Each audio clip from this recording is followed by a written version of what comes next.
G-Fresh zai angwance da Alpha Charles Borno. Duniyar TikTok ta girgiza bayan ganin videos da hotunan G-Fresh da Alpha Charles suna pre-wedding pictures. Abin ya ba mutane mamaki matuƙa bayan biyun ba su taɓa nuna alamun ana tare ba ko wani alamun soyayya.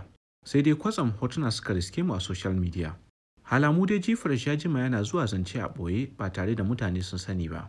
Kuma halamu dai ya nuna babu wasa a wannan sabga tunda har ta kai wannan mataki. Daga wani janibin kuma tsohuwar matarsa wato Sayyida Sadiya Haruna ta yafe wa G-Fresh din, inda ta haɗa masa da alƙawarin kujerar Makka. Mu a namu ɓangaren muna taya G-Fresh da Alpha Charles Borno murna da kuma Allah ya bada zaman lafiya. Amin. Lalle na yi. Wai bai tsayi ba. Okay, to. Bari kira shi yanzu.